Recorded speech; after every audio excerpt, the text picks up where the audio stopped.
በሞቅታ አምልጦኝ ትግሉ ይቀጥላል አይደለም አጭው በሙሉ ጠጅ ቤት ውስጥ የነበረው በፉጨትና በጭብጨባ ከጎንህ ነኝ ሲለኝ ድንግጥ አለ። አረ ጎበዝ ትግሉ እኮ ከኑሮ ጋር ነው አልኳቸው። የዚህ ሰፈር ሰው እኮ ግራ ግብት ነው የሚጨብጠው የሚይዘው አሳጥቶ የሚደግፈው የሚቃወመው አጥቷል። ታዲያ እንዴት ሆኖ ነው የጋራ ጉዳይ የሚኖረን ጎበዝ? እነዚህ ደፋሮቹን የሚችላቸው እንደ መንፈስ ያለ ዕውቀት ትልቅ የሥራ ልምድ ያለው ሰው ብቻ የመንፈስን ጨዋታዎች በተከታታይ ከጠጭ ቤት በስርጭት አስተላልፍልሃል። ቢራ የተወደደ ሰሞን የቀበሌው መዝናኛ ጋር መንፈስሽ አይደላ አጨብጭቦ ሄሎ እዚህ ጋር ሀገር ሳይረበሽ አንድ ቢራ አስተናጋጁ ያመጣለታል። እሷን ሲጨርስ ይቀጥላል። ጎበዝ ሀገር ሳይበጠበጥ ሌላ ቢራ ይመጣለታል። ሶስተኛ ላይ ጎበዝ መስከረም ሳይደርስ ሀገር ሳይረበሽ ሌላ ቢራ አምጡልኝ ይመጣለታል። አስተናጋጁ መጨረሻ ላይ መጣ። ሂሳቡን ይዞ ሲመጣ የፈራውት ደረሰ ሀገር ተበጠበጠ አለላ።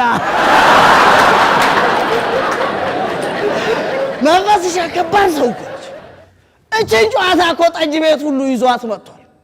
አንዱ የአዝማሪው ባንጃውን ዘፈን ይሰማና ፓ ፓ ፓ ፓ ፓ አዝማሪው ባንጃ ያለው ድምጽ መሰለ ሲለው መንፈስሽ ቀበል አርጋ ከ97ቱ ይበልጣል።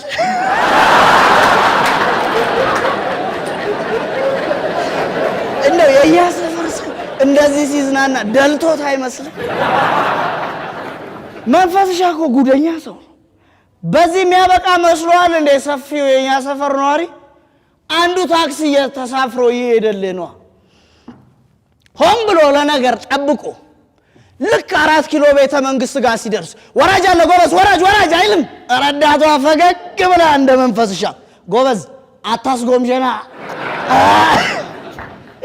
ስንቱ መሰለ 4 ኪሎ መውረድ እየፈለገ 6 ኪሎ ጋር ይወረደ።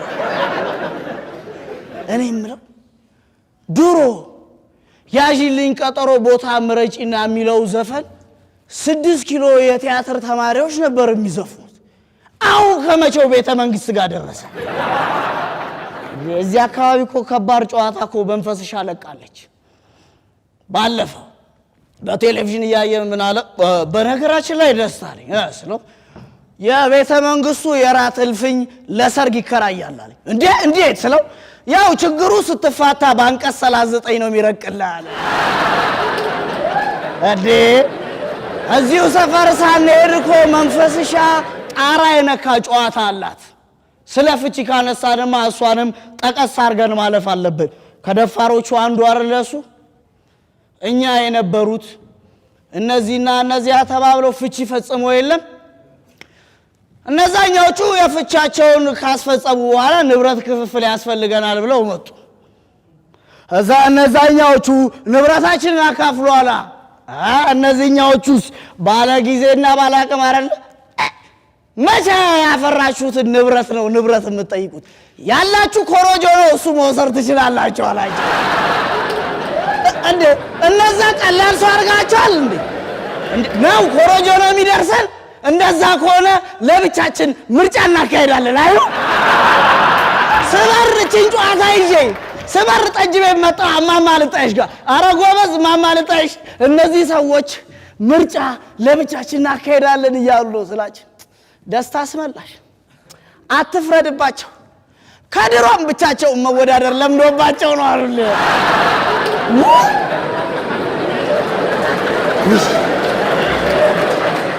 ታዲያስ ደፋሮቹን የሚችላቸው እንደዚህ አይነት እንደ መንፈስ አይነት አይደለም? ምን ነክሶ ስብሰባ እንጂ በአዋጅ የተከለከለው አጀንዳ መሰለ እንዴ? ጧጧ ስትነሳ አዳዲስ ትኩስ አጀንዳዎች እኮ ነው የሚያረቁልህ። ለዛ እኮ ነው የጋራ የሆነ አርማም ምልክትም ያጣ። የሁሉም አጀንዳ መነሻ ደግሞ እኔ ግርም የሚለኝ ብሔሮች ብሔረሰቦችና ህዝቦች የሚል የሁል ጊዜ የፈረደበት ምክንያት ደግሞ እኮ ለሰፊው ህዝብ የራሱን እድል በራሱ እንዲወስን ይሉልናል። እስቲ መጀመሪያ እድል ስጡንና መወሰኑን ትተን በሰላም በተዋሰነ ግርም የሚል እኮ የጋራ ጉዳይ ይዞ መጣ ሁሉ ይመስል ብድግ ብሎ ተከተሉኝ ይላል። እኔ ነግሬያቸዋለሁ፣ ማንንም አልከተልም፣ ማንንም አላስከተልም። መሄድ ካለብን ሁላችንም ጎን ለጎን ሆነን ነው መሄድ ያለብን። ገደሉንም አቀበቱንም ዳገቱንም እኩል ነው መውጣት ያለብን። የብሔር ብሔረሰቦቹን መንገድ ማናውቀዋለን። ራሳችሁ ጎተራ ማሳለጫ ብላችሁት የለ? ሁሉም ብድግ እያለ ለጎተራው ያሳልጥብናል። ታዲያስ ወይ የብሔር ብሔረሰብ መንገድ አልመች ስንላቸው የቄራውን መንገድ ያስይዙንና ደና አርገው ይቃረጡናል። ሲሆንላቸው የአብዮት አደባባይ መንገድ አስይዘው መፈክር አስነግበውን በጠመንጃሽ በኩል ይልኩናል። ለምን ብሎ ጥያቄ የጠየቀውን ወደ ኋላ መለስ ብለው ወደ ቃሊቲ ይወስዱታል። እነሱ ሲመቻችላቸው በቦሌ በኩል ባህር ይሻገራል።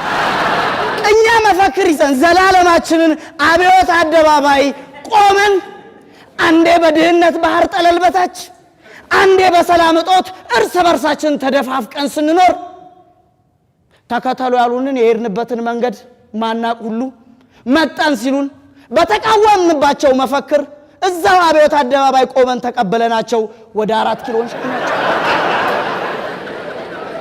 ትንሽ መለስ ብለን ወደ መገናኛ እንሂድ ካልን እዛው በሽብር ምክንያት ሰማዕት ሆነ ትጎበኛለህ፣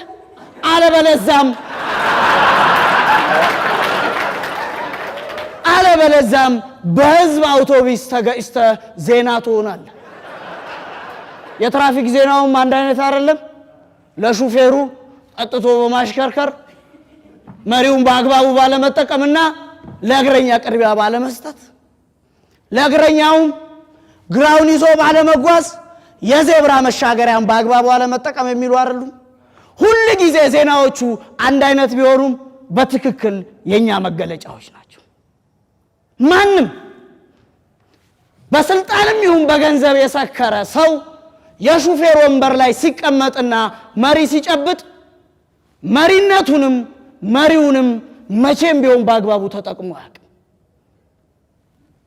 በእጃቸው ለሚመጡ ቅድሚያ ይሰጣል እንጂ መቼም እግረኞችን ዞር ብሎ ያያል።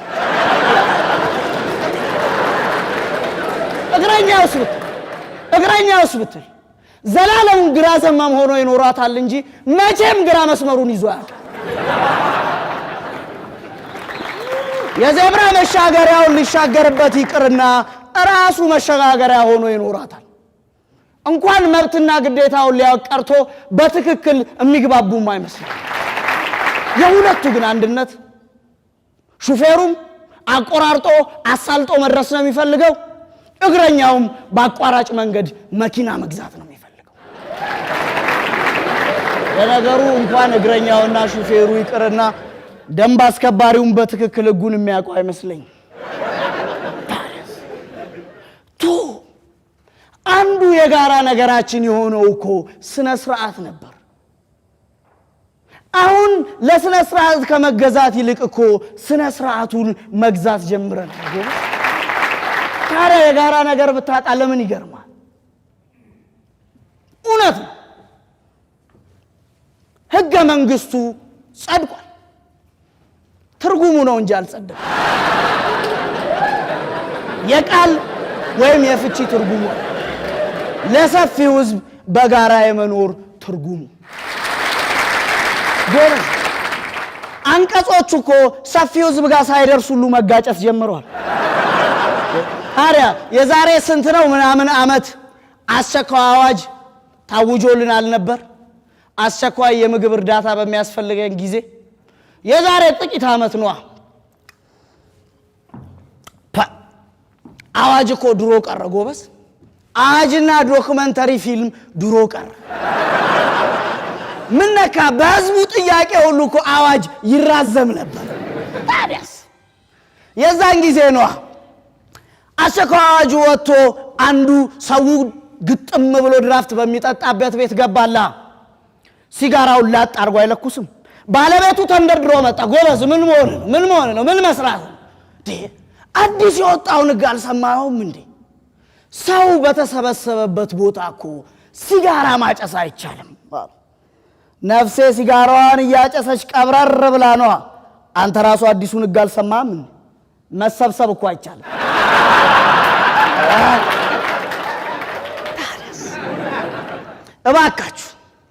እባካችሁ እናንተ የሥራ አስፈጻሚም ይሁን የሕግ አስፈጻሚ አካላት ሕገ መንግሥትን በሉት መተዳደሪያ ደንብን በሉት ሕገ ደንብን በሉት ከውጪ ስታስገቡልን ከነመለዋወጫው ይሁን ጎበዝ።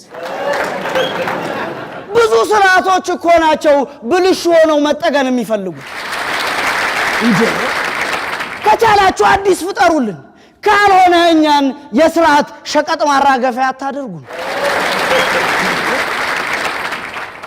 የሕጉን አበዛዝ አይታችሁታል ጎበዝ። እዚህ ሰፈር የእንትን ዓለም አቀፍ ሕግ አህጉር አቀፍ ሕግ የእንትን ሰብአዊ ዲሞክራሲያዊ ምናምን የሚለውን አይተ አንድ ጠብ የሚል ነገር ስታጣ ቆይ እነዚህ ሰዎች ሳያነቡ ነበር እንዴ የሚፈርሙት ነው ወይስ አበል ላደረጉት ዝም ብለው እየተፈረሙ ተቀብለው የሚመጡት? እውነት እንዴ የጋራ የሆነ ስርዓት እንዴት ታጣለ? ሻምበል ከሌላው ጊዜ የገረመኝ በዚህ ምክንያት ነው። እንዴት ዛሬ የጋራ ጉዳይ የሆነ ሐሳብ አነሳ በሚል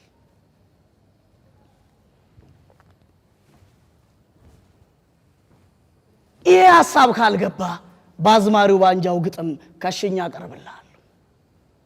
ትላንት ጨለማ ነው ባልነው ተደነቃቀፍን፣ የጽልመቱን መንገድ ደም ከፍለን አለፍን። ዛሬ ጨለማው ተገፎ ፀሐይ ብትወጣም በንጋቱ አምኖ አይናችን ካልበራ እንኳንና ዛሬ ነገም ነው መከራ ይላል። ልንገር በእንደኛ ሀገር ሁኔታ በምንም ይሁን በማንም ምክንያት ሁሌም የሚሞተው ንጹሃኑ ሰፊው ድሃ ሕዝብ ነው።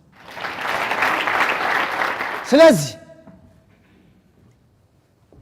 ደፋሮቹን የምትታገላቸው በድፍረት ሳይሆን እንደ መምህር ቅኔ ላሉ አዋቂዎች ጆሮም ልብን በመስጠት ነግሬያለሁ። የሁል ጊዜ የጸቦቻችን ምክንያት ንግግር ብቻ አይደለም ትርጉምም ጭምር ነው። ደፋሮቹ ያልከውን ሰምተው ለጸብ ይዘጋጃሉ።